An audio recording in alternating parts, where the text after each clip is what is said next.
Bom, acho que, assim, a partir do momento que você vai entender as oportunidades que tem no mercado, quais empresas estão contratando, é importante entender como que funciona, para, assim, como primeiro passo, como que funciona o processo seletivo daquela empresa. Acho que isso é um passo importante. Igual comentei aqui, por exemplo, Azul, banco de talentos, Aon, as avaliações técnicas, psicólogos, gestores, entender o processo, acho que facilita muita coisa e dá um guia do que você precisa focar para aquele processo específico. A gente sabe que cada empresa tem o seu processo seletivo. E isso não só no aspecto técnico ajuda muito, mas também no aspecto não técnico, no sentido de eu vou mais tranquilo para avaliação, porque eu sei o que esperar. E a gente sabe que nervosismo, essa tensão, é algo que a gente tem que lidar durante a nossa vida toda. E quando a gente está num ambiente de avaliação, é ainda pior, né? As coisas, os sentimentos acabam se potencializando. Então, isso é um aspecto importante também, né? Tá bem para quando, claro, você saber o processo, ter um conhecimento do que vai vai ser cobrado de você, já está diretamente ligado também com o seu nível de nervosismo, aquela tensão. E por mais que nós, avaliadores, deixamos o ambiente mais tranquilo possível, a gente sabe que gera tensão, gera, né, essa ansiedade. Então, busquem trabalhar isso também quando vocês forem se preparar. E nada melhor do que se preparar para mitigar essas situações. Linha Column 0, Gol 5624.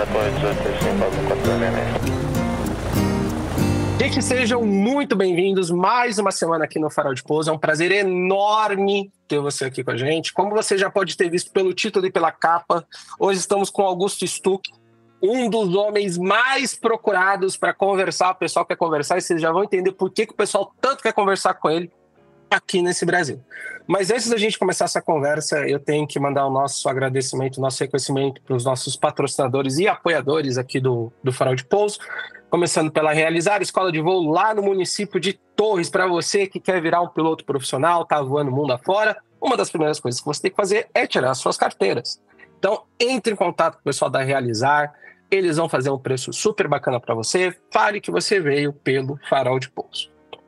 Para você voar profissionalmente, uma das coisas que você tem que ter é o quê? CRM e conhecimento de fatores humanos. E para isso a gente tem a FCT Human Development, que te ajuda você a desenvolver essas habilidades tão cruciais para um piloto profissional. Então entre em contato com eles na fct.human pelo Instagram, que eles estão prontos para te ajudar. E uma das outras coisas que você vai precisar é ter o seu certificado de ICAO e outras preparações necessárias para você voar na linha aérea. E para isso nós temos o FP Aviation, que é a nossa escola aqui, que originou a partir do Farol de Pouso, que te ajuda. Então entre em contato lá com o pessoal da FP Aviation, que eles têm vários produtos para te auxiliar. Dito isso, gente, estamos aqui com uma casa cheia, estamos aqui com o Pigato, com o João, com o Guilherme, com o Félix, para receber um dos caras que foi um dos meus primeiros instrutores na minha vida, numa escola aqui no interior de São Paulo, o Augusto Stuck. Stuck, seja muito bem-vindo aqui ao Farol de Pouso, é um prazer enorme ter você com a gente hoje. Bom dia, senhores, muito obrigado pelo convite, prazer enorme estar aqui com vocês. Bora lá conversar, bater um papo, e já fiquei sabendo que tem várias perguntas aí também do pessoal que tá mandando. Bora lá trocar uma ideia. Oi, Stuck, então a gente vai fazer a pergunta clássica, né? Aquela pergunta do começo. Quem é Augusto Stuck? É Augusto? É engraçado porque você posta com certa frequência as questões do LinkedIn, né? Das vagas, quando tá aberto banco de dados, de talentos e não sei o quê. E aí, às vezes, eu falo com a galera, o pessoal... eu mandei mensagem lá pro... Aí a galera fica pro Augusto. Isso, pro Augusto. Então, é um cara muito famoso no LinkedIn no Brasil, né? Então, quem que é o Augusto Stuck? Quem que tá por isso aí? Bom, inclusive o LinkedIn é uma baita ferramenta, fiquem à vontade, tá, pessoal? É claro que às vezes por demandas a gente acaba demorando um pouquinho para responder, mas é mais um canal de comunicação 100% aberto aí com a gente, tá? Mas vamos lá, quem é Augusto Stuck? Augusto Stuck, aviador, atualmente copiloto aí de Embraer, mas claro que tudo começou há uns anos atrás, lá em 2011, falando um pouquinho dessa parte de carreira, claro. Tem o Augusto fora da aviação também, vou falar um pouquinho, mas falando um pouquinho da carreira, começou lá em 2011, com, claro, caminho natural aí, tirando PC, carteiras de PP, PC e por aí foi, aqui no interior de São Paulo mesmo, em alguns aeroclubes. E logo na sequência, finalizando aí, foi mais ou menos um ano e meio a 2, até conseguir tirar as carteiras, enfim, fazer o que o mercado no momento exigia como mínimo, que não mudou muito em relação ao que é hoje. Jet Training, ICAO, PLA teórico. Eu tive a oportunidade de iniciar numa escola aqui no interior de São Paulo, como instrutor, inclusive o Henrique até comentou, foi um dos alunos aí que, enfim, tivemos momentos juntos lá nessa escola, foi bem bacana. E peguei aquela fase do mercado aqui no Brasil que não estava muito bacana, né? Como a gente sempre fala aí, os altos e baixos da aviação. Quando eu chequei a minha carteira, enfim, finalizei com tudo e estava pronto para o mercado. Foi esse período aí, 2013, início de 2013, final de 2012, que o mercado não estava muito bom. Mas, né, graças a Deus tive a oportunidade nessa escola de aviação.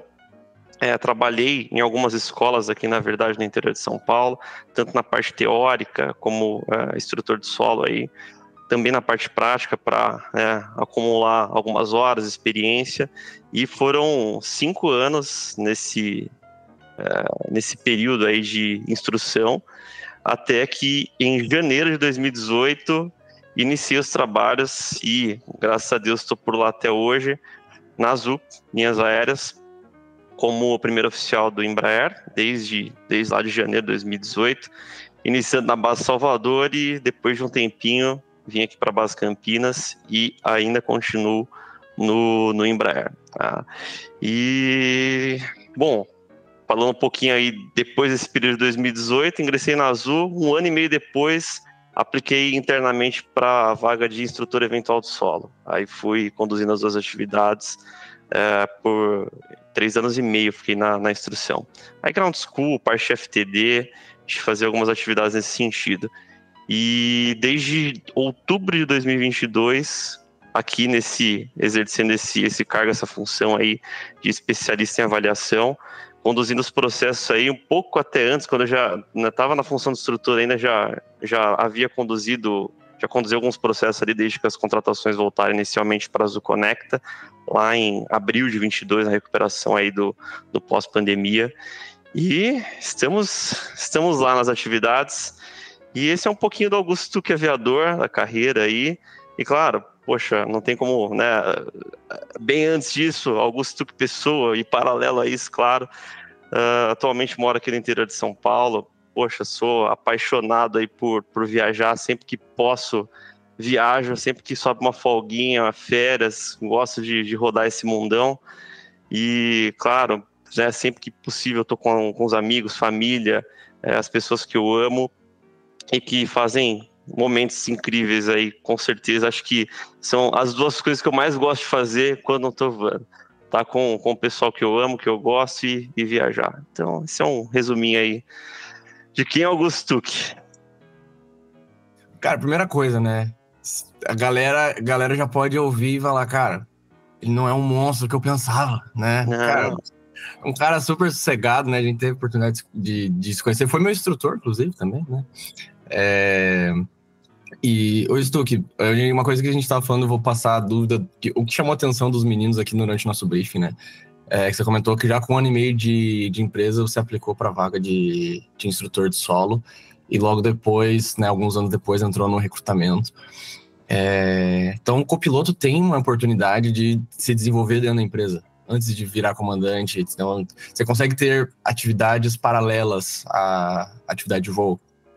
Sim, sim. Bom, só antes de responder essa pergunta, complementando o que você citou há pouco sobre, poxa, então, esse é você, uma pessoa como, né, um aviador como qualquer outro, sim, pessoal. A gente costuma falar isso no briefing dos processos seletivos e até o dia a dia.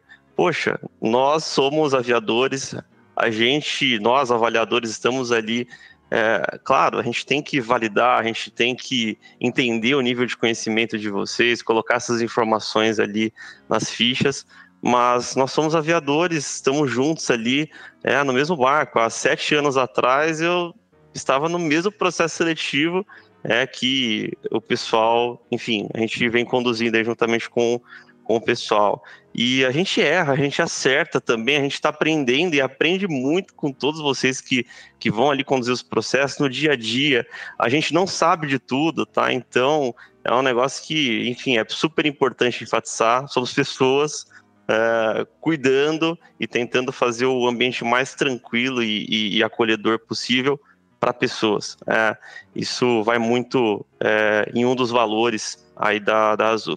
Mas falando um pouquinho agora das vagas, esse é um outro aspecto muito bacana na progressão de carreira das linhas aéreas, que copiloto tem vagas administrativas a partir de 6 meses, aí claro, depende da vaga, do cargo, enfim, que esses aviadores e aviadoras vão aplicar, mas a partir de 6 meses de maneira geral, estando na função de copiloto, de primeiro oficial, você já pode aplicar para as vagas internas. E são inúmeras possibilidades. Por exemplo, especialista de avaliação de aeronautas, que é o cargo que eu ocupo atualmente. Inclusive, para quem está escutando a gente aí, já está voando com a gente nas Azulinhas, está aberto, tá? Estamos precisando de novos avaliadores. Parte de instrutor eventual de solo, instrutor de CRM, para vocês terem ideia, coordenador de frota, que dá apoio à gerência de frota, são cargos que copilotos estão exercendo. Algumas áreas como rotas e ATC, engenharia de combustíveis. Então, assim, basicamente todos os braços da diretoria de operações têm vagas em certo nível ali para copilotos. Isso é muito bacana para progressão de carreira, para, assim, falando um pouquinho por mim, não só desenvolvimento pessoal, mas também profissional. Esse combo das duas coisas, não é puramente profissional. Tem um pouquinho das duas coisas, é muito bacana estar envolvido no backstage ali, no dia a dia. Eu, particularmente, estou aqui com 1 ano e meio, já fui ali para a instrução de solo. Acho muito bacana esse mix, acho que expande a nossa visão do todo, e isso ajuda, claro, no dia a dia ali, falando das atividades como aviador voando, enfim. Acho muito bacana esse mix.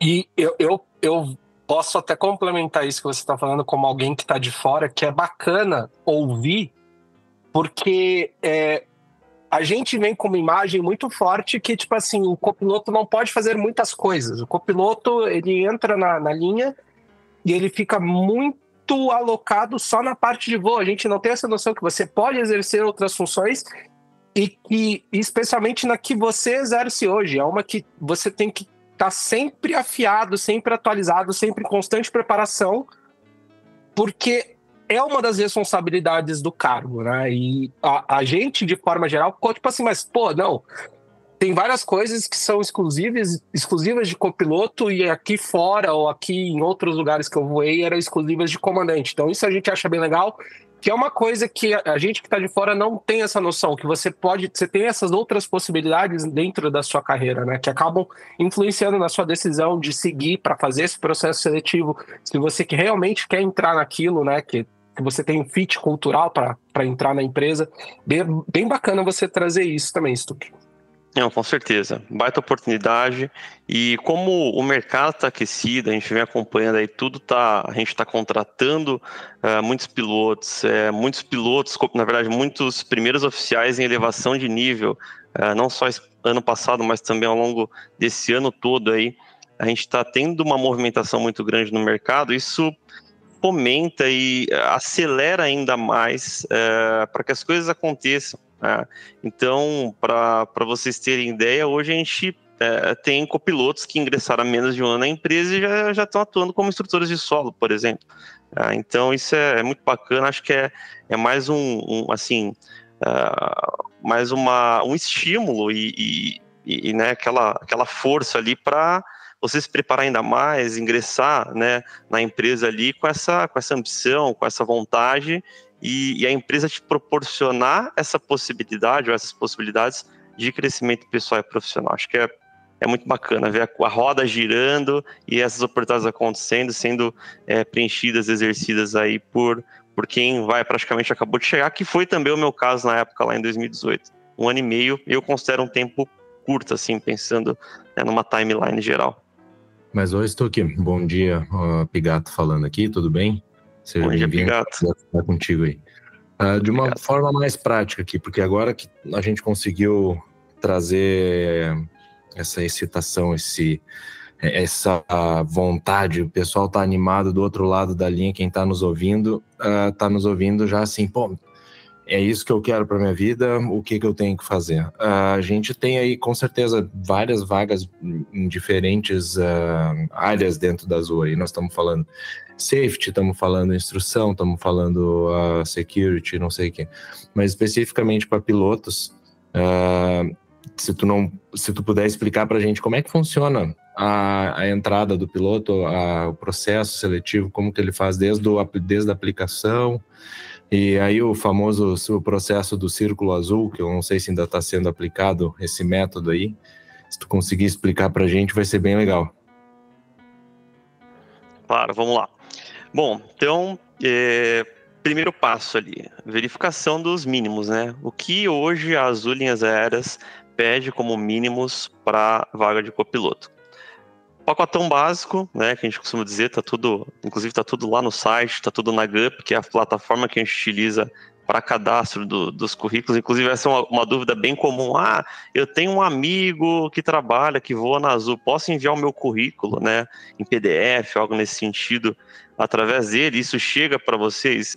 Não, pessoal, hoje a gente ordenou, até para facilitar devido ao alto volume de currículos que a gente tem, e para ser algo justo e transparente, né, que todos os currículos sejam cadastrados pela GUP, que é a plataforma que a Azul utiliza para cadastro de vagas. E, pessoal, quando eu falo Azul, tá, e todas as oportunidades, por favor, interpretem. Azul Linhas Aéreas, Azul Conecta. Tá? A gente trabalha com os dois processos e tudo que eu falei até aqui engloba as duas empresas, tá? Como naturalmente eu tive mais contato, claro, com as Linhas Aéreas, que, né, começou lá atrás de 2018, naturalmente as minhas experiências que vou citar aqui são nas Linhas Aéreas, mas tudo que eu trouxer aqui incluam as duas empresas, tá? Então, basicamente, hoje, acho que a dúvida mais comum, né, o pacotão completo ali de mínimos para você conduzir o cadastro na GUP e ser convocado para um processo seletivo nas Linhas. PC, ICAO 4 ou superior, PLA teórico, jet training ou ter experiência voando ali em qualquer empresa que opera de acordo com a RBAC 121 ou 135. Parte de horas, que acho que é a dúvida mais comum. Lá no site está apresentado da seguinte maneira: as horas serão analisadas pelo comitê de recrutamento. É algo muito dinâmico, tá, pessoal?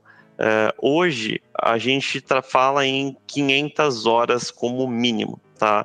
E 500 horas em qualquer aeronave que envolva ali a classe mono, multi ou tipo, tá? A gente acaba, essa é até uma dúvida comum também, a gente acaba, assim, não só pensando Azul, mas a gente passa ali anualmente por auditoria da IATA, que é o IOSA, então o combo desses dois itens aí acabam também influenciando nos mínimos. Então a gente não aceita horas, por exemplo, em helicóptero, ultraleve, esse tipo de aviação, tá? Mas mono, multi, tipo, claro, eu tenho que ter a carteira de tipo para voar uma aeronave tipo, tá? A gente sabe que alguns copilotos acabam fazendo um freelance, um voozinho ali, ou mesmo em aeronave single part que exige o tipo, a gente não consegue contabilizar se você não tem o tipo da aeronave, que é a mesma coisa que a gente costuma usar o exemplo. Eu vou a um Cênica sem ter a carteira de multi, como que eu vou logar essas horas, né, na minha CIV? Então não faz muito sentido.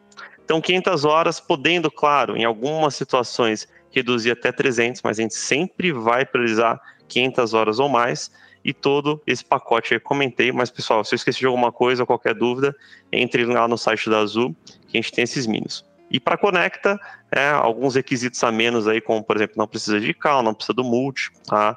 E algumas diferenças nesse sentido. Só para não perder a linha de raciocínio, porque eu vou escrevendo aqui, as dúvidas vão aparecendo. Quem tem menos de 500 horas, então, ele pode aplicar, e como é um site dinâmico, tu pode ir atualizando o teu application, a tua aplicação. Tu pode, por exemplo, tu tem as 300, 250, mas eu estou voando, estou fazendo, eu posso ir aplicando, porque numa dessas, a necessidade da Azul expande um pouco mais e vai lá e pega teu currículo, tu és um candidato válido para a Azul, a depender da necessidade da empresa, é isso? Exatamente. Tanto que não é à toa, que o João até comentou há pouco, a gente sempre divulga no LinkedIn, abrimos banco de talentos. Então, como que funciona? A gente abre um banco de talentos. Todos, independente se tem mínimos para Azulinhas, para Azul Conecta, a gente tem contratado para 3 funções ali, 3 cargos: copiloto Azulinhas, copiloto Azul Conecta e comandante na Azul Conecta. Então, independente, né? Eu vou cadastrar em meu currículo. Tá.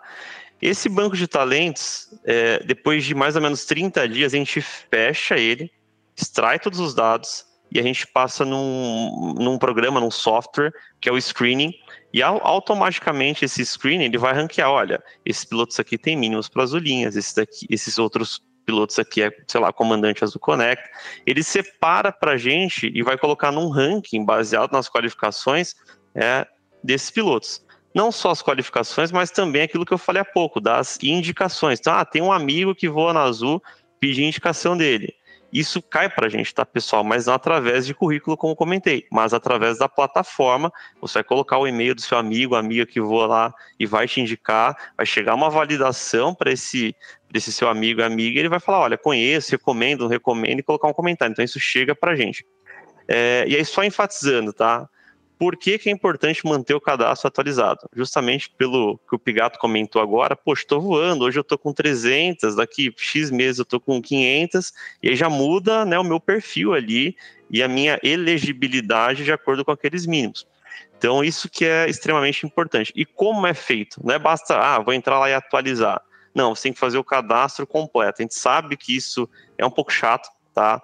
Mas é a única maneira que a plataforma nos oferece para manter os dados atualizados. Então, sempre que eu, Heitor, falando em nome aí do CRP como um todo, Rafael, né, ou qualquer outro especialista ali que em breve vai ingressar com a gente sempre divulga, juntamente com todo o diretor de operações, BPs, essa abertura de banco. Por quê? Para forçar, entre aspas, e para estimular vocês manterem os cadastros ali atualizados. A gente tem sempre ter os dados mais recentes, não só que tanja horas de voo, mas também validade de CAL. De repente eu não tinha o JET, agora eu tenho. Então, para manter esses cadastros atualizados, em média, a cada 30 dias a gente fecha um banco e abre um novo. Tá? Então, sempre que abrir um novo, coloquem lá as informações, cadastrem as informações de vocês para essa vaga. É excelente isso aí, porque a gente não sabe exatamente que dia que esse podcast vai ao ar, porque é uma gravação e, enfim, amanhã a gente já vai pedir para ti um feedback de quantos currículos tu vai ter um dia depois da publicação desse podcast. Vai chover uma pá de currículo aí. Porque tem gente que acha que não pode botar esses currículos. Tem gente que olha para si mesmo e diz, cara, eu não sou bom o suficiente, eu não tenho currículo suficiente, mas hoje... acho que muita gente vai se sentir embaixo de um guarda-chuva que, bom, eu também posso fazer parte dessa equipe. Eu acho que esse assunto, até aproveitando o gancho, Pigato, é muito importante ter uma coisa em mente. A gente sempre fala isso nos nossos briefings, quando a gente está com o pessoal nos processos seletivos, e em todos os outros podcasts que a gente teve a oportunidade de participar. Não é tanto essa questão de, não tem os mínimos, mas, poxa, hoje a Azul está pedindo 500 horas, eu não tenho as 500 horas, tenho menos. Não é sobre isso, porque como vocês comentaram, o mercado é dinâmico. Hoje a gente está em 500 horas, amanhã eu não sei. Tá? A gente não sabe, a gente tem que se adaptando conforme oferta e demanda. Mas o mais importante, e acho que, assim, falando Augusto Stuck Aviador, não é se preocupar em só ter os mínimos, beleza? É uma preocupação super importante, porque sem os mínimos você não vai estar elegível para participar. Mas qual que é o gatilho ali para falar, olha, vou cadastrar o meu currículo no banco de talentos das linhas aéreas? na minha opinião, pessoal, estou pronto para conduzir um processo seletivo. Me preparei, estudei. Se a Azul me chamar amanhã para fazer um processo, eu vou lá e vou aproveitar essa oportunidade. Acho que é muito mais estar pronto para a oportunidade do que tem os mínimos. Mas, de novo, é importante ter os mínimos também. Mas, não sei, eu gosto de ir nessa linha porque acho que é válido para todos. Está ali preparando, estudando, está pronto. A oportunidade realmente às vezes aconteceu, de a gente chamar para a semana que vem. Se você está fora ali, né, está fora do loop, não se preparou, uma semana vai ser pouco, tá? E pode acontecer, tá, pessoal? Às vezes é de uma semana para outra que a gente chama porque, sei lá, mudou o planejamento de contratações ou porque, enfim, foi o que a demanda exigiu para aquela situação. Então, é o mais importante, estar preparado para o processo, tá? Para as oportunidades aí. E nessa linha de raciocínio de estar preparado e de se sentir apto, eu acho que é onde entra a filosofia de processo seletivo da Azul, do tal do Círculo Azul. Eu tive a oportunidade de ter um conhecimento prévio antes da gente gravar aqui, mas eu queria que tu explicasse pra gente de uma maneira clara e aberta, assim, como que é esse Círculo Azul, como é que aquele gráfico de competências e qualidades funciona, para o pessoal entender e realmente poder olhar para dentro de si e dizer, bom, eu posso. Com certeza, vamos lá. Bom, então, um pouquinho antes de citar o Círculo Azul, acho que é super importante a gente citar a Aon, tá? Então, pensando no fluxo do processo seletivo da Azul, como que funciona hoje. Então, eu me cadastrei no banco de talentos, beleza. E eu vou receber uma avaliação online que se chama Aon, tá? Uma empresa que fornece avaliações aí para vários setores, mas eles são especializados nessa vertente de avaliação de pilotos, de maneira geral, não só copilotos, mas comandantes, enfim. E essa hoje é a primeira fase do processo seletivo da Azul, que basicamente a gente vai ter ali testes psicológicos, alguns testes que envolvem até a capacidade cognitiva desse aviador, dessa aviadora, e uma provinha técnica que abrange assuntos gerais, desde regulamentos de tráfego aéreo, performance, basicamente os assuntos ali que a gente costuma falar que caem na banca de PLA da ANAC. Tá? Então, hoje essa é a primeira fase. Você recebeu a Aon, você já está no processo seletivo das Azul Linhas Aéreas, da Azul Connect. Tá? Feito isso, a gente, claro, vai priorizar chamar quem teve os melhores resultados na Aon, e aí sim, com a próxima fase, vamos para o Círculo Azul, que o Pigato comentou agora. Como que funciona o Círculo Azul? Círculo Azul, uma plataforma que foi desenvolvida aí durante a pandemia, implementada logo após as oportunidades aí que foram surgindo na recuperação das contratações pós-pandemia. E basicamente, dentro desse software, que é o Círculo Azul, ele gera as avaliações e a gente depois sobe as notas e comentários nessa plataforma, e dentro dessa plataforma a gente tem uma função matemática que está ajustada, claro, para as necessidades que a gente entende ali na empresa, né, das competências, aí pensando, claro, não só em habilidades técnicas, competências técnicas, mas também não técnicas, o que a gente entende como o mínimo para aprovação de um piloto nessa fase. Então a gente vai ter lá uma avaliação teórica, que daqui a pouco eu vou falar um pouco mais sobre ela, e uma avaliação no simulador. Outros avaliadores, vamos atribuir as notas dessas duas avaliações, sobe dentro do software Círculo Azul, e lá dentro dele tem essa função que ele vai analisar as notas, vai interligar elas, claro, todas são correlacionadas, e vai gerar um resultado. Se você está dentro do que a gente chama ali do Círculo Azul, e estando todas as competências dentro do Círculo Azul, você foi aprovado nessa fase. Alguma competência que ficar fora desse Círculo Azul, que a gente entende que ainda tem competências que precisam ser desenvolvidas, não está, né, com os mínimos ali para uma aprovação, e acabou infelizmente indo para um insucesso. Mas tudo está interligado ali, tá? Então, dúvida comum. De repente eu não fui tão bem no teórico, mas fui muito, muito bem no simulador. Isso vai contribuir para o meu resultado final de aprovação? Sim, né?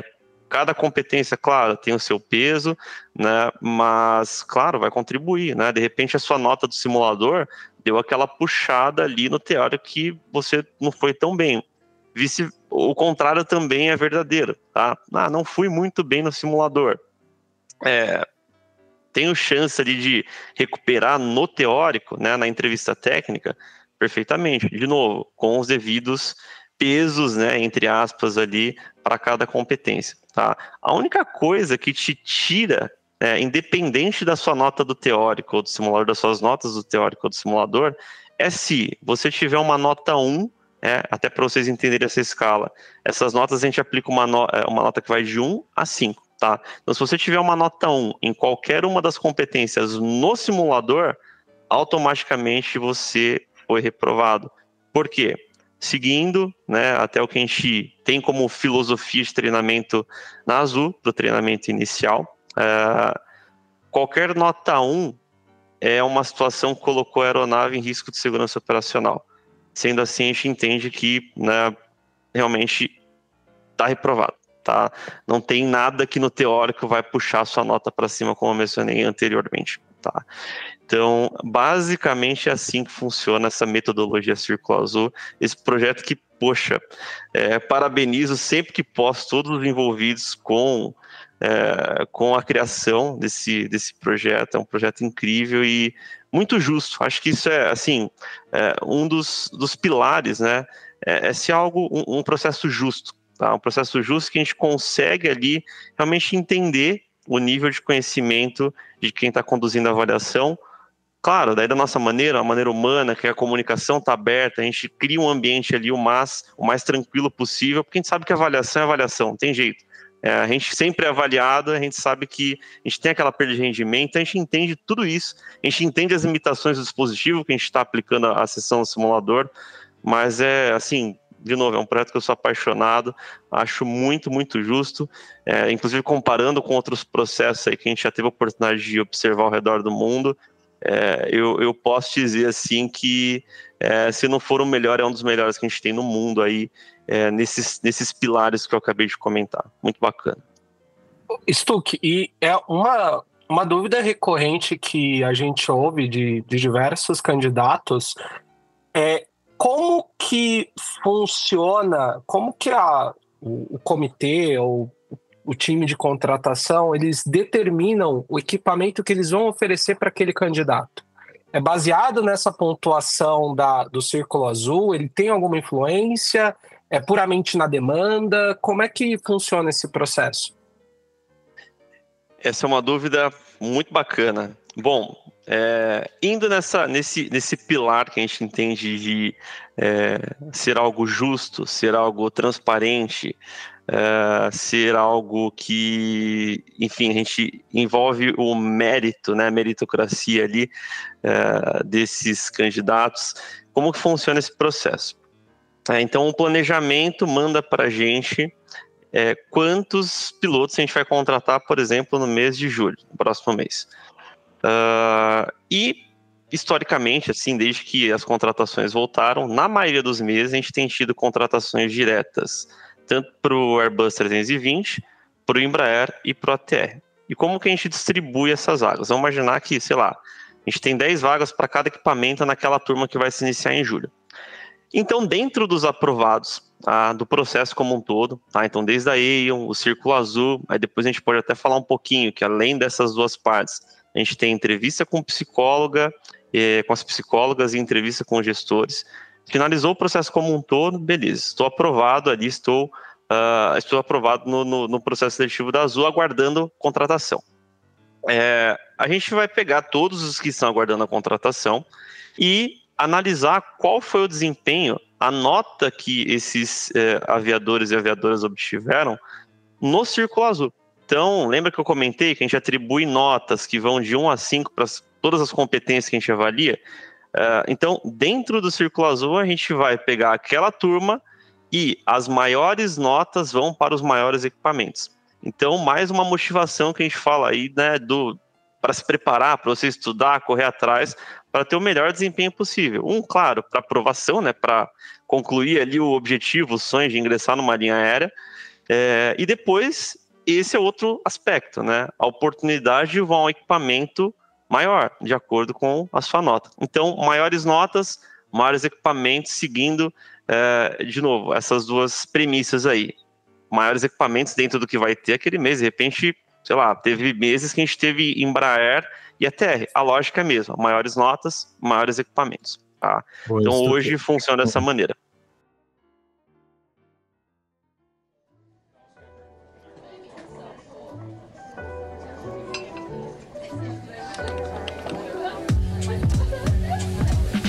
Hora do cafezinho do Farol de Pouso, um oferecimento. Nex Atlas, o aplicativo definitivo de planejamento de voo e navegação aérea do piloto brasileiro. FCT Human Development, cursos de CRM e gerenciamento de equipes de alta performance. Porque desenvolvimento humano faz toda a diferença, e disso nós entendemos. FCT Human Development, because human performance matters. Sky Medical, inspeções de saúde e perícias médicas, o lugar certo para seu CMA e Curitiba. E Trem de Pouso, a primeira escola online especializada na formação de pilotos. Ajude o Farol de Pouso a continuar produzindo conteúdo aeronáutico de qualidade através do nosso Apoia-se. É só acessar apoia.se/Farol de Pouso e escolher com quanto quer contribuir.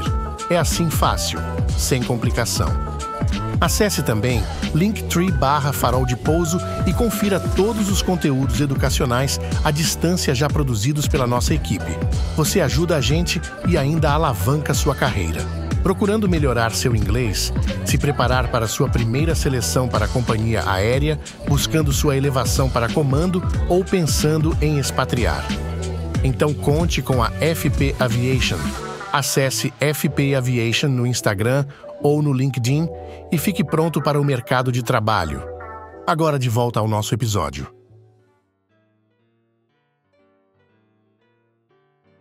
A gente recebeu várias perguntas aqui no Instagram e eu tô tentando trimar elas para que elas sejam aplicáveis pelas coisas que tu tá trazendo aqui. Poxa, tu trouxe dois ganchos muito bons aí pra gente, mas vamos um por vez aqui. Tem que se preparar. De fato, a preparação para qualquer empresa, qualquer entrevista, ela tem que ser bem feita, né? E vem uma pergunta assim, psicotécnico e teste de personalidade. Tem como se preparar? Excelente pergunta. Gostaria muito de ter aqui comigo para responder essa pergunta nosso time incrível de psicólogas que trabalham com a gente ali, não só nos processos de pilotos, mas outros processos dentro da diretoria de operações. Mas assim, repassando palavras e informações que a gente obtém ali desse time. Tá? Esse tipo de teste psicológico, né? Então, desde a Aon, o próprio teste MAPA, que é um outro teste que, no mesmo dia que vocês forem conduzir a entrevista com as psicólogas, vocês também vão conduzir esse teste. Acho que a ideia principal ali, a dica é, sejam vocês. Tá? Como eu posso me preparar? Diferente da prova técnica, que eu tenho que ler as publicações ali pertinentes, né, das autoridades, enfim, né, pertinentes ali para cada assunto, ter que, por vezes, algumas informações memorizar mesmo, né, decorar, entender a aplicabilidade. Para avaliação psicológica, a preparação é um pouquinho diferente. A preparação é vocês estarem bem, claro, sempre buscar um autoconhecimento, que isso, com certeza, não só para esse teste, mas para a vida, ajuda em muita coisa, é super importante. E preparação no sentido de, descansei, estou num ambiente tranquilo, confortável, sem pressa, para conduzir esses testes que exigem atenção, exigem esse cuidado para conduzir. Mas, de novo, comparando com a fase técnica, não tem uma preparação de, deixa eu procurar um teste para fazer, deixa eu estudar aqui qual que é a lógica desse psicotécnico. Não. Tá? Não é nesse caminho, pessoal. A preparação é muito mais vocês estarem bem, tranquilos, para conduzir esse teste e serem vocês mesmos. Tá? Até porque, de novo, esses testes servem como balizadores para a entrevista que vocês vão conduzir com a psicóloga. Então, às vezes a gente observa alguns casos de manipulação do teste e, pessoal, a gente vai pegar isso, né? Porque aqui no teste você é uma pessoa. No momento que as psicólogas forem conversar com vocês nessa entrevista é outra pessoa, então, né, esse caminho, de novo, ele não vai resolver. Ele sabe que tem algumas instituições que acabam, algumas pessoas, instituições, algumas preparatórias que acabam indo nesse caminho, mas não é o caminho bacana aí, tá, pessoal? Então, a preparação estejam bem tranquilos, sejam vocês mesmos ali, que com certeza vai dar certo. E, bom, trazendo a segunda que me chamou a atenção aqui, dentre várias outras aqui, foi uma parte do processo que tu tocou antes, que é a questão do simulador. Bom, a gente sabe que o processo seletivo psicotécnico, psicológico não se prepara, tu te apresenta praticamente. O teórico tu estuda, mas o simulador tu performa, né? Digamos que aquele não é o teu dia mais brilhante da tua carreira e tu cometeu alguns erros. E eu queria saber de ti, tu usou uma frase muito interessante. Quando tu coloca a aeronave em risco, o teu simulador recebe uma nota 1 e tu infelizmente não faz mais parte do processo seletivo. O que seria colocar o avião em risco num processo seletivo no simulador? Para a gente ter uma ideia de parâmetros usados aí dentro da companhia como critério de referência, né? Sim, claro. Bom, antes de responder diretamente a sua pergunta, acho que é importante a gente contextualizar algo que realmente é muito importante. Ali no simulador, a gente está avaliando não só habilidades técnicas, mas também as habilidades não técnicas. Tá? Se a gente pegar ali as 9 principais competências, a gente está olhando para elas. Tá? Então, claro, que a gente está avaliando o seu gerenciamento do voo manual, o seu cross-check, a consciência estacional em relação ao voo, a navegação, o IFR em si, né, entre aspas, aí, durante o voo. Mas a gente também está olhando para as habilidades não técnicas, como, por exemplo, a parte de comunicação, a parte de gerenciamento da carga de trabalho, a sua parte de tomada de decisão, de liderança, até porque no meio do caminho, isso está no nosso edital, tá, que a gente envia ali para o momento do convite do processo, a gente coloca uma situação inesperada, que a gente chamou de GSI, que é o Gerenciamento de Situação Inesperada. É uma situaçãozinha, nada específico de pane do avião, mas algo genérico. Por exemplo, um cliente passando mal, uma falha de comunicação.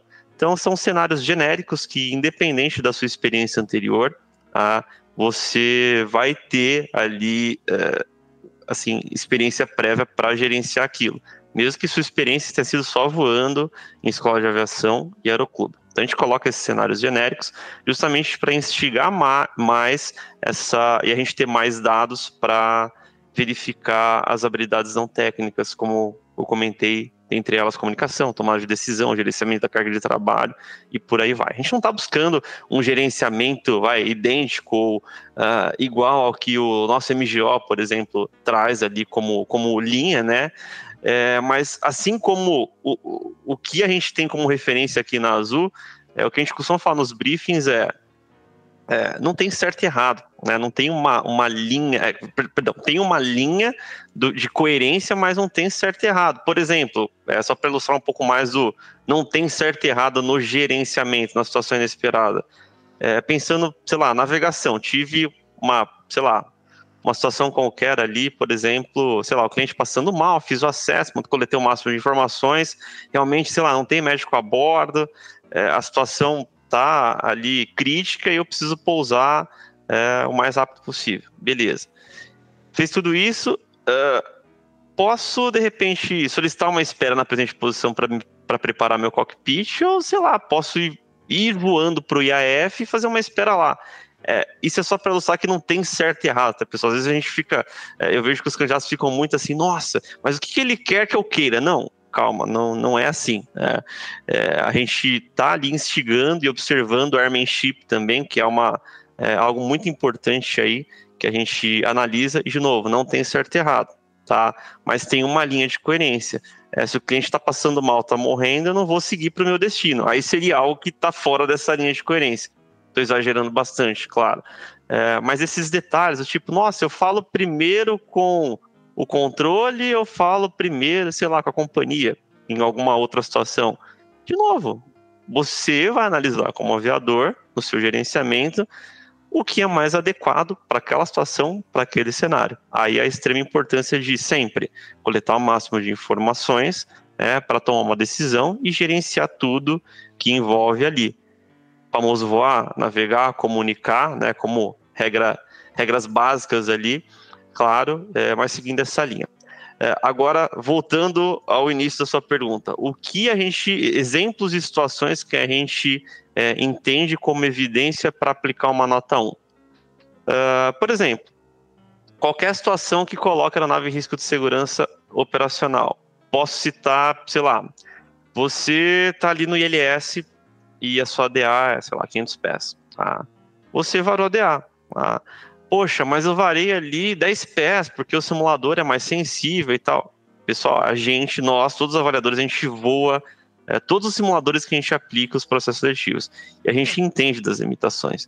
Então não é porque, nossa, deu aquela triscadinha ali, 10 pés, que, nossa, já era, tá reprovado. Não, nós não somos rígidos nesse sentido, a gente nem pode ser. Porque, de novo, a gente entende as limitações dos equipamentos, dos dispositivos, a gente entende que a gente vai errar. Então a gente tem, claro, margens para essas variações de erros, mas, por exemplo, minha DA era 500 pés. Eu, desci até 300 e nem tomei uma atitude de iniciar um procedimento de aproximação perdida. Risco operacional, tá? Super evidente. Eu nem sequer tomei ação e varei a minha DA. Tá? Então, coisas nesse sentido, acho que não sei se deu para ilustrar bem o que seria uma situação de risco de segurança operacional, por exemplo. Tá? Ou sei lá, vou abaixo da MSA. Peraí, eu tenho uma MSA que me protege ali e eu estou voando abaixo dela. Não é porque eu, perdi um pouco ali 100 pés, já estou voltando, recuperei.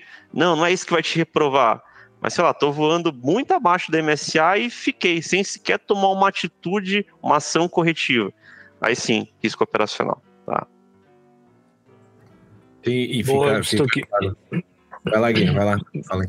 Não, eu ia perguntar justamente isso. Essa parte do simulador é muito interessante, porque nem sempre o que faz a gente passar é ter um bom pé e uma boa mão, né? O cara pode cravar tudo, mas não ter CRM ou não ter o resto das habilidades que a gente espera de um piloto e acaba não passando, né? Mas falando fora do simulador, durante a entrevista, né? O candidato chegou lá, ele tem os mínimos, tem tudo. Nessa questão, o que é avaliado? Também são os mesmos quesitos? Também...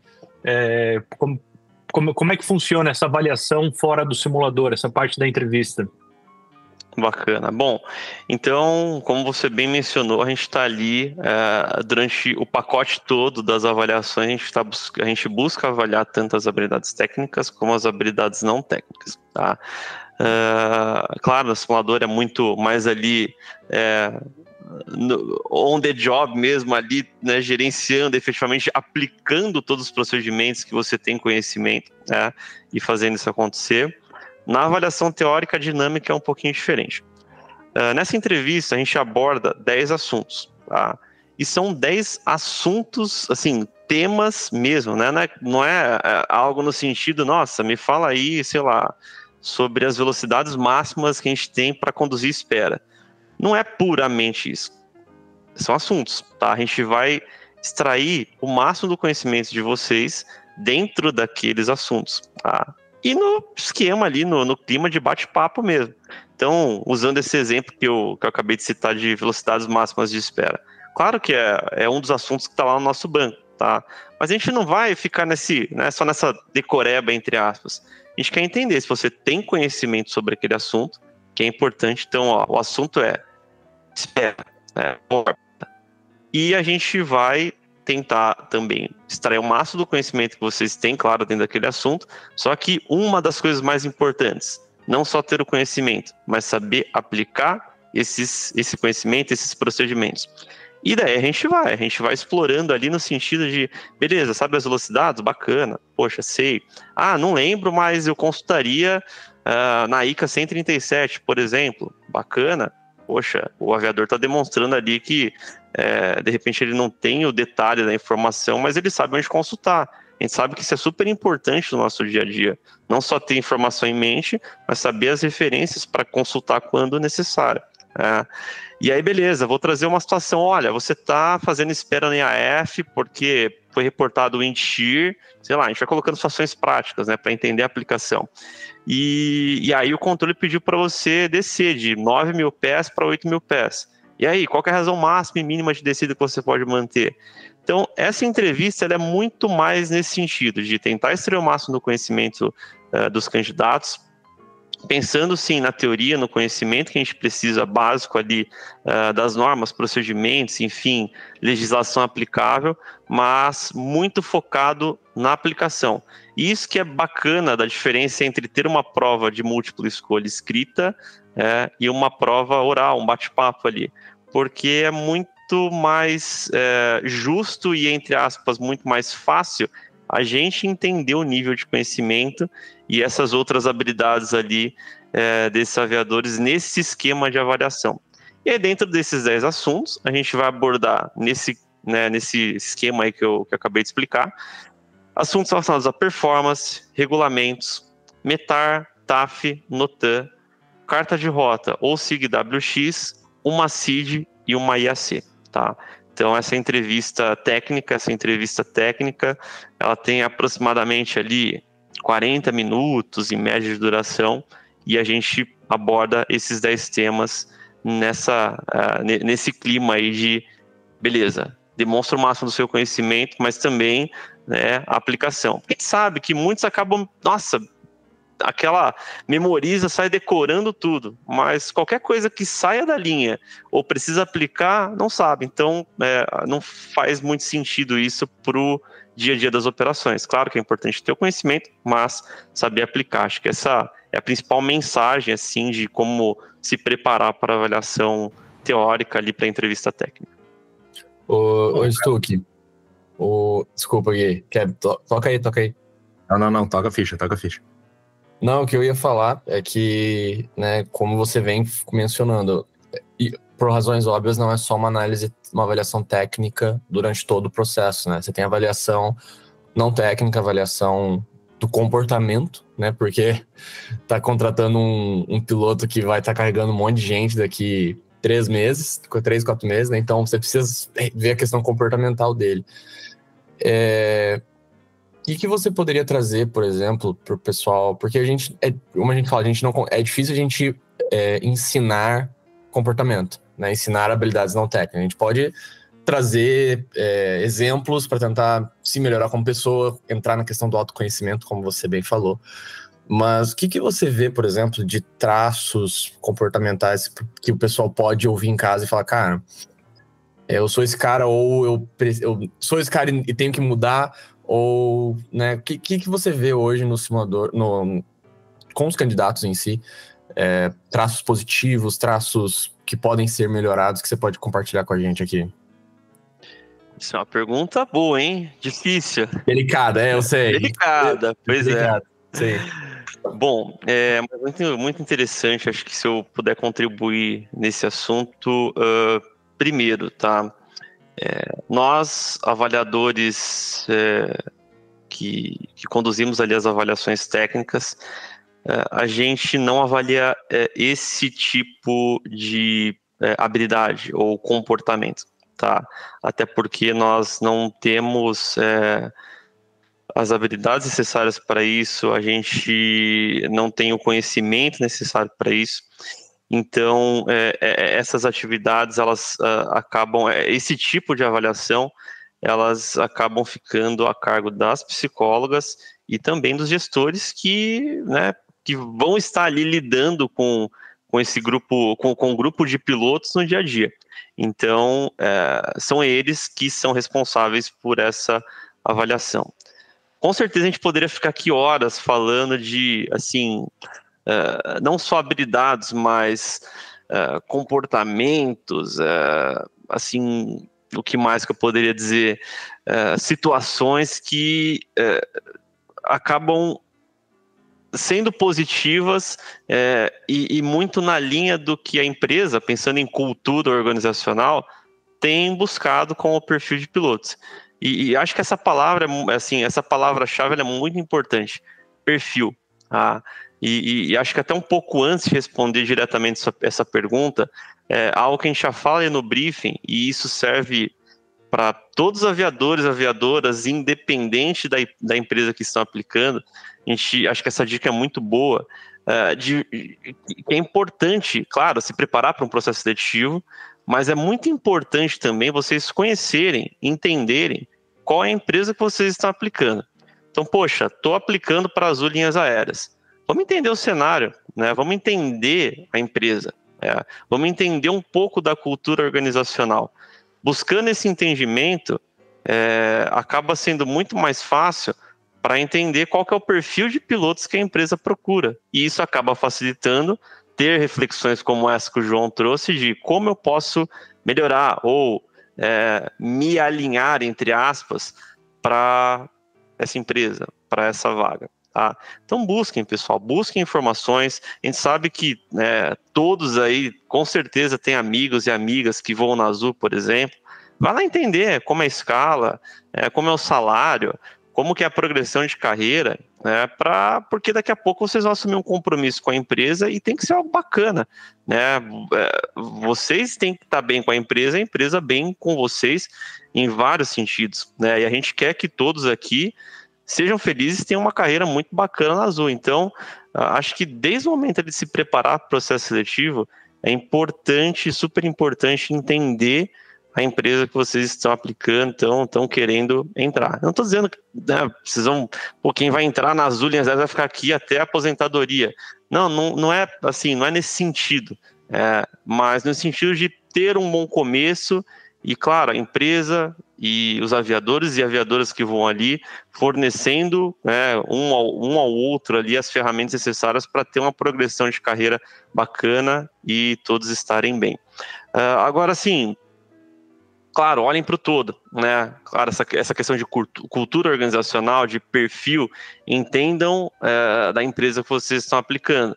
Mas, claro, tem algumas coisas gerais ali, né? Parte de apresentação pessoal, parte de comunicação, cordialidade, as famosas boas práticas aí que acho que independente da empresa que vocês vão voar no mundo ou que seja, para qualquer atividade que você for exercer, acho que é algo muito importante e algo que com certeza está super alinhado com os valores aí da Azul. Mas de novo, só um exemplo, tá, pessoal? Isso envolve muitas coisas e, de novo, reforçando o que eu falei lá no começo, a gente avalia isso, mas não nós avaliadores que conduzimos a parte técnica, mas sim as psicólogas e os gestores. Então busquem esse momento de reflexão, preparação, também para o processo seletivo, que ele é de extrema importância. Tá? Atenção aos detalhes, atenção com o perfil de pilotos que a empresa está buscando. Entendam esse cenário, façam uma auto-reflexão ali, vejam como pode melhorar.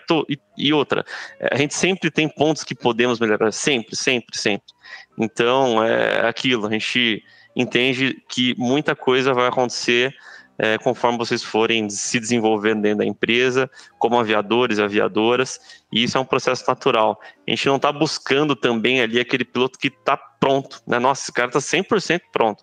Não, a gente está procurando um perfil que se encaixa com os valores da empresa e pensando um pouco no aspecto técnico, que tem as habilidades e, entre aspas, a capacidade de se desenvolver dentro da empresa. Tá? Então, acho que essas são assim, as considerações que eu tenho sobre esse assunto. Stuck, mais uma pergunta. Talvez não seja dúvida de muita gente, mas talvez para quem está começando, para quem talvez seja a primeira seleção da vida. Eu lembro que foi o meu caso quando eu cheguei nas horas de voo e agora eu vou mandar o currículo. E aí, agora, como é que eu me preparo? Eu lembro que na época era...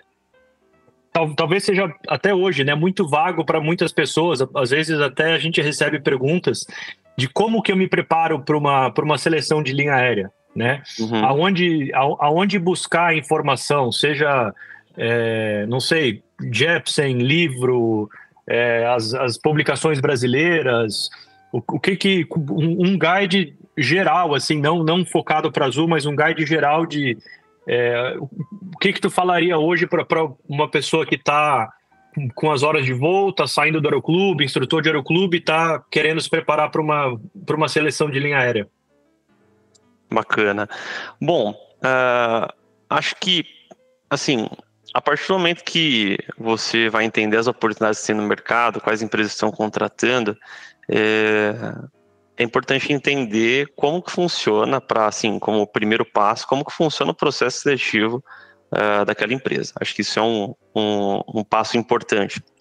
Igual comentei aqui, por exemplo, Azul, banco de talentos, EION, as avaliações técnicas, psicólogos, gestores, entender o processo, acho que facilita muita coisa e dá um guia do que você precisa focar para aquele processo específico. A gente sabe que cada empresa tem o seu processo seletivo. E isso não só no aspecto técnico ajuda muito, mas também no aspecto não técnico, no sentido de eu vou mais tranquilo para avaliação, porque eu sei o que esperar. E a gente sabe que nervosismo, essa tensão, é algo que a gente tem que lidar durante a nossa vida toda.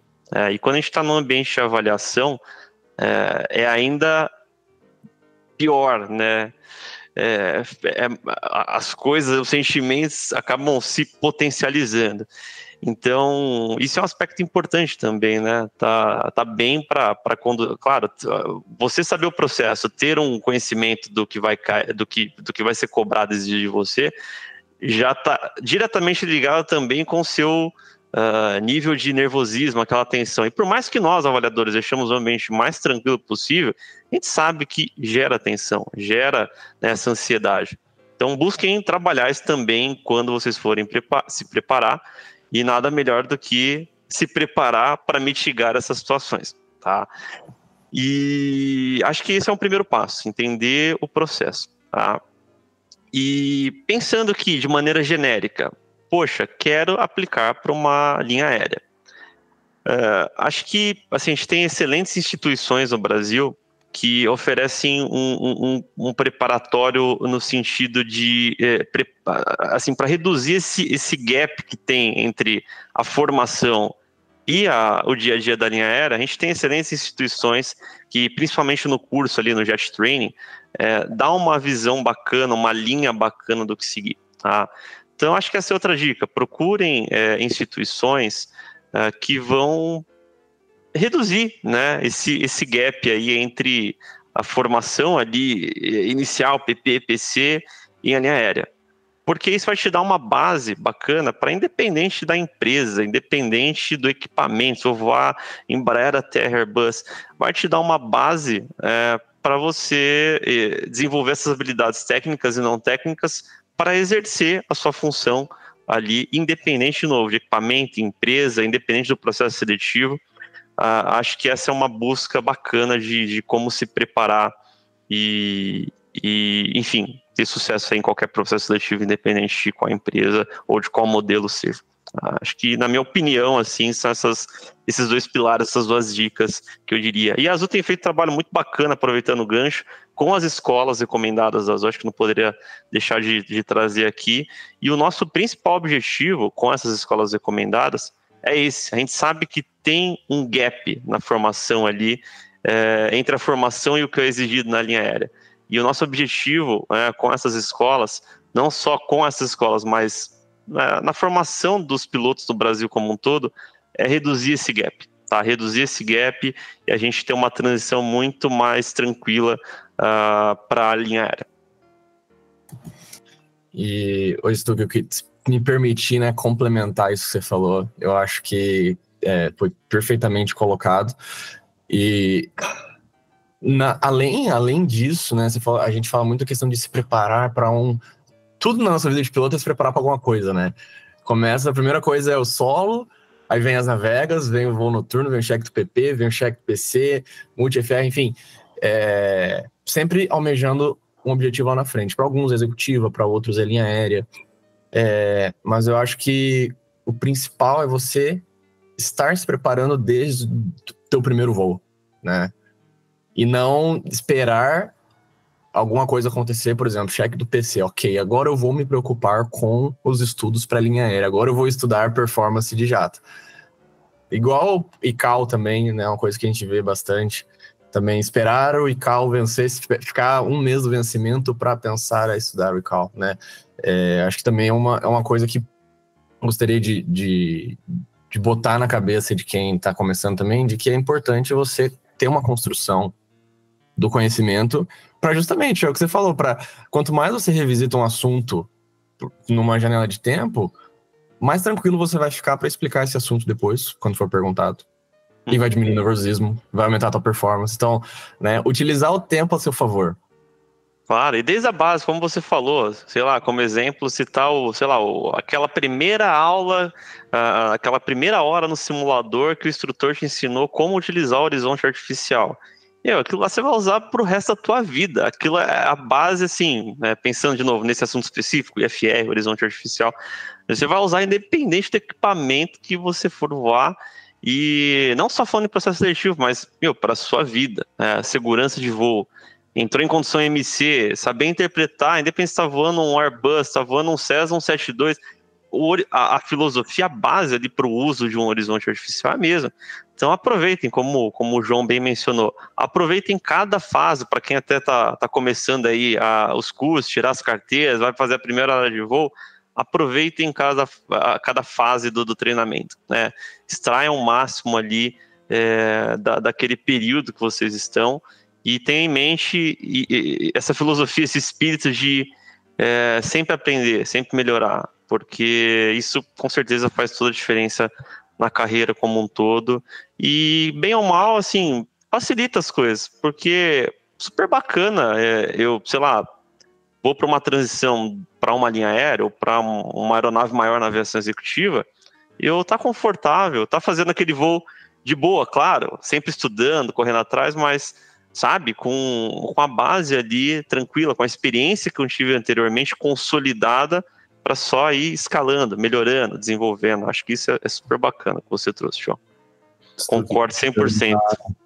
Te perguntar uma coisa a respeito dessa pré-preparação. A gente falou a linha aérea já lá na ponta do objetivo de carreira, e vamos direcionar só brevemente agora no final para esse candidato que está se preparando, para esse camarada que está, de repente, até mais no início da carreira ainda. Aqui a gente tem exemplo nessa mesa de gente que fez faculdade, que não fez faculdade e chegou no mesmo nível de profissionalismo e de aviação de linha aérea mundial, que é os dois Guilhermes aqui. Ele não fez, eu fiz. Por caminhos diferentes, chegamos no mesmo lugar, no mesmo nível de satisfação profissional, eu diria assim. Como nós estamos no tema Azul, a Azul, tu acha que tem um valor muito maior ter feito ciências aeronáuticas ou alguma faculdade nesse sentido?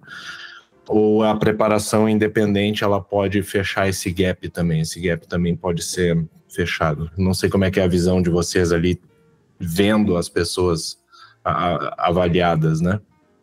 Sim. Bom, antes de falar desse assunto, mas que tem relação, uma curiosidade sobre mim, eu não fiz ciências aeronáuticas, no momento eu acabei optando por tirar as carteiras. Como você mencionou, são vários caminhos possíveis, né, que a gente tem ali, e também, na minha visão, não tem certo e errado, né?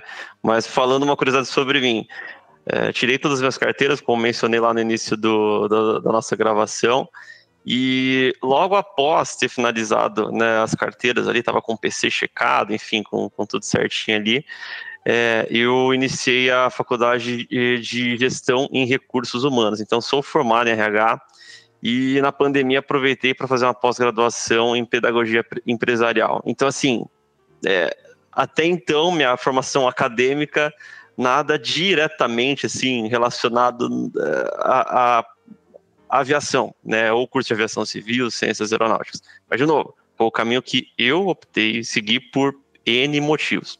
Agora, como a Azul, vê e entende isso. Tá? Hoje, o ensino superior, ele é um diferencial, por exemplo, nesse processo de chamadas para processo seletivo. Tá? E independente da área, esse é o entendimento da empresa, independente da área que você tenha conduzido a sua formação, o seu ensino superior, enfim, independente se foi um bacharelado, se foi algo um pouco mais complexo, tecnólogo, né? Enfim, pós-graduação, ter um ensino superior independente dessas vertentes ou da área é um diferencial, não é um mínimo, tá? Então, esse é o entendimento da empresa. Tá? E aí, claro, de novo, cada um vai entender o que é melhor. Acho que não tem certo e errado, isso é uma opinião pessoal, tá? Eu acho que a grande mensagem, de novo, puramente opinião pessoal, é buscar sempre mais conhecimento e, com certeza, a faculdade, as universidades são caminhos possíveis também para isso. Tá? E isso acho que vai muito alinhado com o que a Azul entende. Tá? É um diferencial.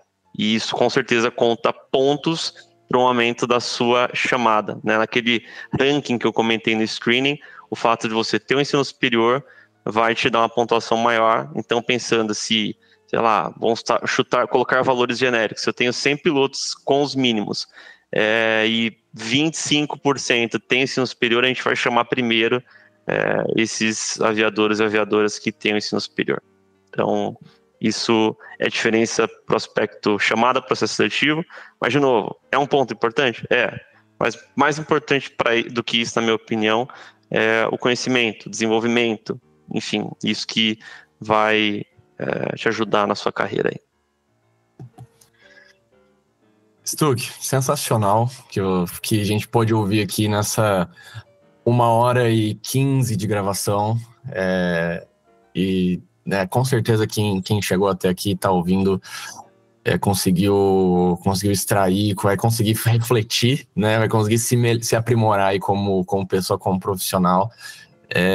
Eu queria aproveitar também só o gancho para quem chegou aqui pelo Stuck, talvez, não conhece a gente. Cara, a gente já teve episódios aqui falando de seleção da Emirates. Já tivemos sobre processo seletivo nos Estados Unidos, com da Ryanair, né, que foi o que o Stuck falou também agora, que foi o Mark, que veio aí uns meses atrás. O último episódio agora foi com a Climb Direct também, que faz preparação para processo seletivo dos Estados Unidos. E hoje a gente está aqui com o Stuck podendo aprender um pouquinho sobre como que funciona o processo na Azul. Stuck, para fechar, eu queria uma reflexão, provocar uma reflexão. A gente já sempre fala de processo seletivo, de como fazer, como acontecer.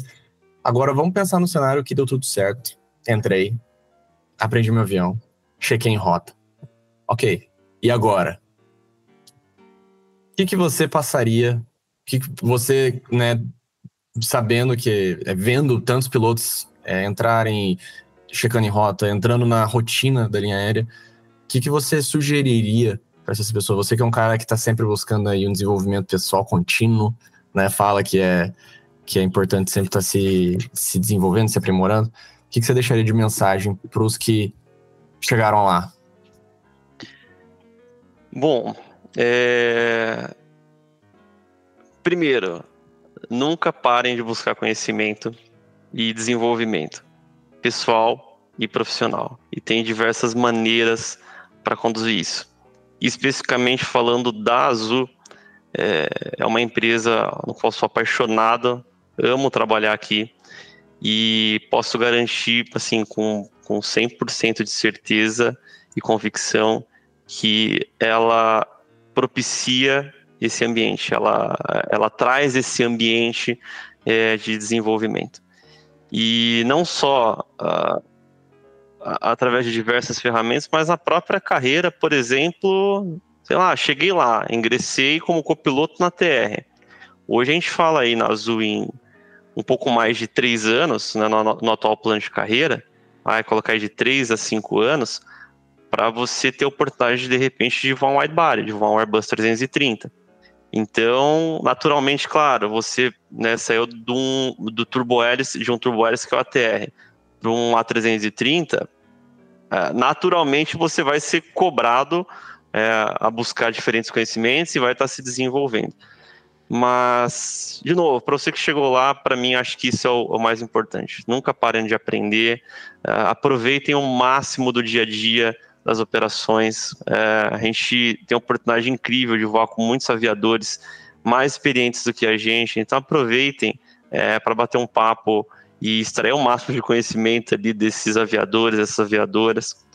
Aproveitem o ambiente dos simuladores. A gente vai para o simulador lá para o check, eu vejo que alguns pilotos vão com aquele, com aquele medo, com aquela, só vou fazer o basiquinho ali e ir embora para casa.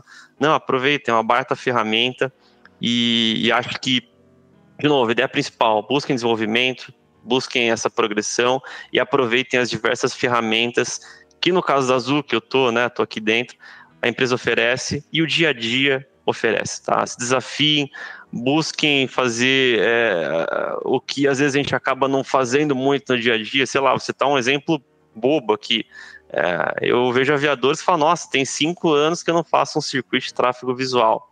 De novo, não tô falando que, nossa, eu tenho que efetivamente vou fazer isso todo dia, não, mas é algo que vai ali, que envolve muitas coisas, gerenciamento do voo manual, a consciência só não é diferente para você ter o avião ali na mão, entre aspas, e enfim, busquem isso que com certeza não vejo como dar errado, e de novo, dar aquele conforto, aquela tranquilidade para vocês sempre exercerem o voo com o pilar, que é o valor mais importante que a gente tem aqui na Azul, que é a segurança. Tá? Isso é o mais importante. Tá? Não é fazer de qualquer jeito. Todo esse desenvolvimento, toda essa busca, com certeza, vai permitir voos cada vez mais seguros. Isso é importante para vocês, isso é importante para a indústria, e isso é importante para futuros líderes, comandantes, copilotos, a instigar e a, com certeza, liderar pelo exemplo. Acho que esses são os pilares aí, na minha opinião.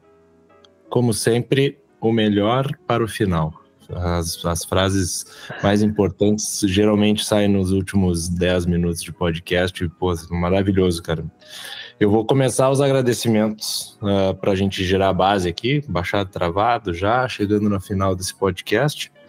E para quem está nos ouvindo e aplicou para a Azul, bom, hoje vocês têm aí o santo graal da seleção da Azul. Ouça e reouça esse podcast 50 vezes. É o mínimo que vocês têm que ouvir.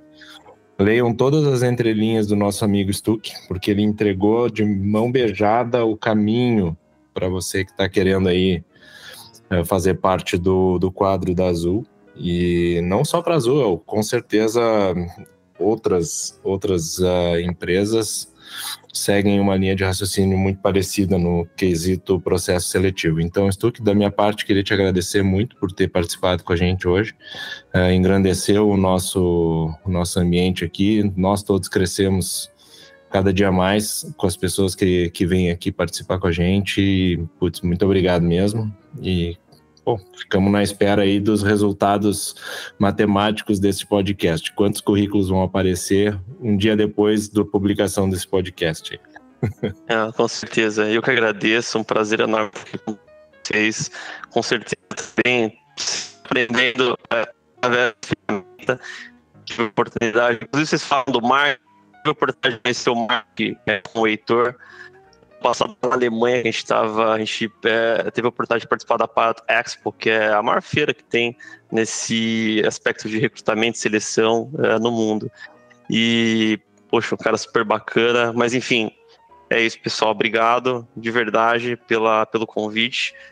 Em nome aí do CRP, que atualmente, como coordenador, o Heitor, o Rafael, agradecemos a oportunidade, o espaço de falar um pouco do processo das linhas aéreas. Tá, em nome das linhas aéreas da Azul Conecta, também estender esse agradecimento e aproveitem, pessoal, como o Pigato comentou, aproveitem, e as contratações não param, tá, pessoal? A gente tem números bem expressivos, que já contratamos muitos aviadores e aviadoras, e isso não para, tá? Que isso também sirva aí como base para estimular e motivar vocês nesse caminho, que a gente sabe que não é fácil, mas com certeza é muito bacana, muito prazeroso, e poxa, fala aí mais um apaixonado pelo que faz e posso dizer, vale a pena. Tá? E desejo ver vocês aí todos em breve fazendo os processos aí com a gente.